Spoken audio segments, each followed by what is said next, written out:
Y este 14 de noviembre se cumplen 60 años de la primera graduación de médicos formados completamente en la etapa revolucionaria. Fue la histórica graduación en el Pico Turquino, con la presencia de nuestro comandante Fidel Castro Ruz. Hoy tenemos la oportunidad de acercarnos a este hecho a través de uno de sus protagonistas, el doctor Oscar Díaz Díaz, exdirector del Instituto Nacional de Endocrinología, especialista de segundo grado en endocrinología y destacado profesional y científico. Doctor, bienvenido, buenos días. Buenos días. Qué placer tenerlo aquí con nosotros y que haya aceptado la invitación de compartir con la revista Buenos Días. Igualmente agradecido por estar aquí presente con ustedes en este día tan memorable para nosotros. Así es, doctor. Bueno, ¿por qué y cómo se decide hacer la formación de ustedes como profesionales de la salud? Bueno, en aquella época, inmediatamente que triunfó la revolución, había muchos médicos que habían quedado a medias porque estaba cerrada la universidad por el régimen de Batista. Y de inmediato Fidel se dio cuenta que había que preparar inmediatamente los grupos, las nuevas generaciones para graduarse de médico, porque él ya avisoraba toda el histórico desarrollo que ha tenido la medicina en nuestro país y la presencia de Cuba, no solamente aquí, sino en el exterior. Pero bueno, inicialmente era para resolver un problema evidente de que se había producido una disminución de los médicos y que era necesario tener un grupo listo ya, claro, no es tan rápido, duró 6, 7 años, ¿no? Que coincide con este 14 de diciembre, en este caso de 60 años de que eso sucedió.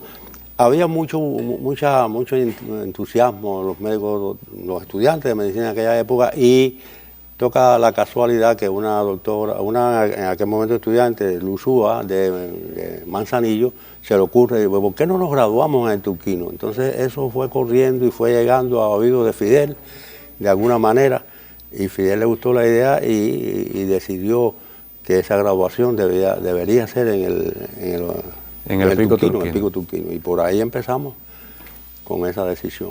Qué bien. Nuestro comandante siempre liderando, como líder al fin de nuestra revolución, todos los procesos revolucionarios. La idea de graduarse en el Pico Turquino, ¿cómo surge y cómo fue esa experiencia de llegar a la elevación más alta que tiene nuestro país?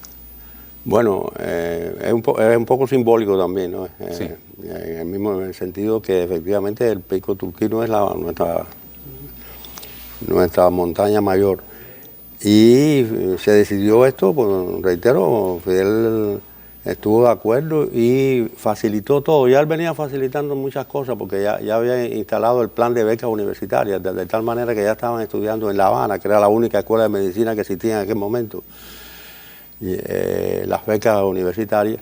Y de esta manera cualquier persona, bueno, que cumplía los requisitos lógicos, ¿no? De tener las notas necesarias, podía venir a estudiar medicina en La Habana porque se creó el plan de becas y tenían asegurado, bueno, la vivienda, la comida, cerca del hospital. En aquel momento eran pocos hospitales los que hacían docencia, y así se fueron formando en esta situación.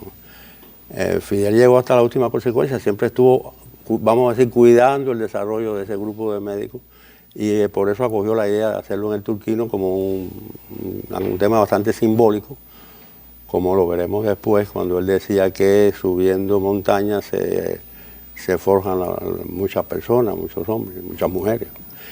Y eso es lo que resultó del Turquino, ¿no? Como un grupo de estudiantes de medicina subimos convencidos de que llegaríamos, por supuesto, y que después cumpliríamos nuestra obligación, nuestro deber moral de contribuir al desarrollo de la medicina en Cuba y estar dispuestos a participar en todas las actividades que se requerían. En aquel momento, por ejemplo, fue el grupo que renunció a la práctica privada de la medicina, que existía antes de la revolución, en cual todos los médicos trabajaríamos en el Estado en el sentido de que le diéramos salud o participáramos en la salud de la población libre de costos, como tenemos el sistema de salud que todos conocemos actualmente, ¿no?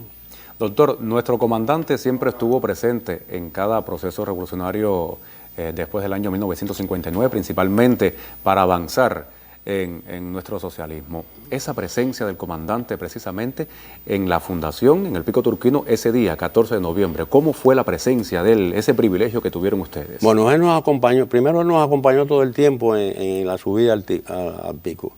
Hacíamos campamentos en varios lugares que eran históricos, por ejemplo, La Plata, donde estaba la comandancia de él, después en lugares donde se llevaron a cabo algún grupo de batalla, en la Guada de Joaquín, y fuimos, bueno, con él al frente llegamos al pico. Entonces, él primero, allí se leyó el juramento de nosotros los graduados de desarrollar la medicina privada, desarrollar el servicio social en lugar de un año, que en aquel momento era un año, a que fuera 2 años, o más era necesario, nuestro compromiso a participar, a superarnos y a participar en todo lo que la revolución necesitara, tanto en Cuba como fuera de Cuba.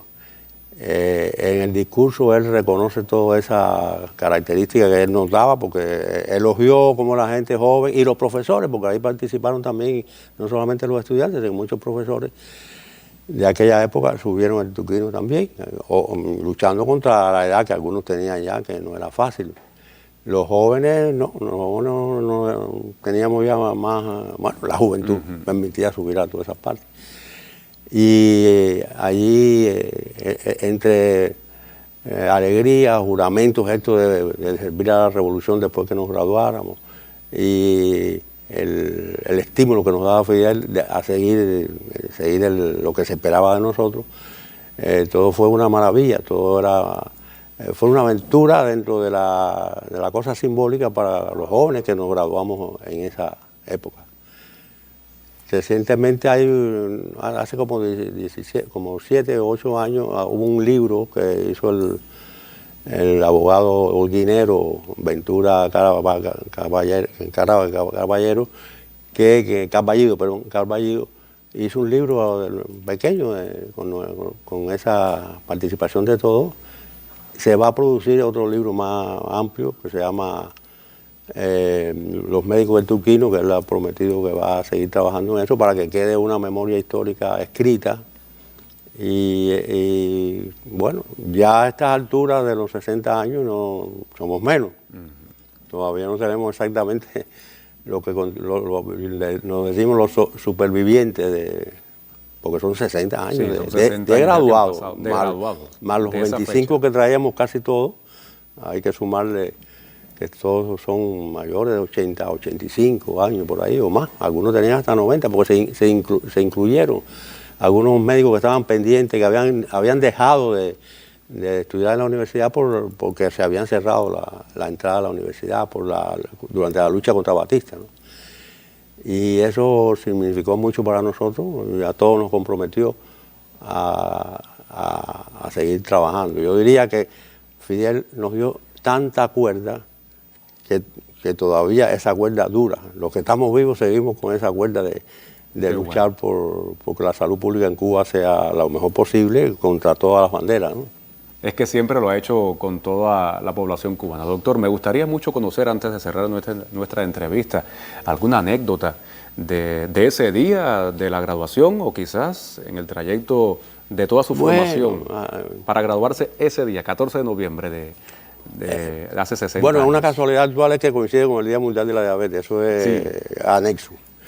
Pero no, anécdotas muchas, porque muchos empezamos con las mochilas arriba, pero algunos llevaban demasiadas cosas, y sobre todo las muchachas, muchas tenían demasiadas cosas, entonces había que ayudarlas, y con gusto, por supuesto, siempre fue característico ayudarnos unos a otros para llegar al final. Una anécdota interesante, cuando llegamos a La Plata, que todo el mundo venía cansado, el segundo periodo, después de Monpié, cuando llegamos a La Plata nos encontramos ahí que había montado una soda Init, que se llamaba en aquella época, con helados Copelia. Entonces nosotros en medio de la sierra llegamos allí y nos encontramos en Copelia, nos dimos un banquete de helados, cosas de Fidel. Fidel siempre estuvo pendiente, y de Celia, que lo acompañara en esos detalles, que nos demostraba que el interés que él tenía en desarrollar la medicina y que nosotros termináramos y cumpliéramos después el deber que lógicamente todos nos habíamos propuesto desde que empezamos a estudiar medicina.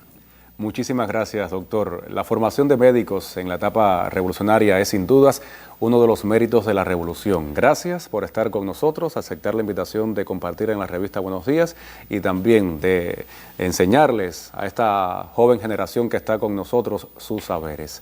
Gracias y por supuesto, aquí la revista Buenos Días siempre estará abierta para lo que necesiten. Bueno, gracias a ustedes. Muchísimas gracias.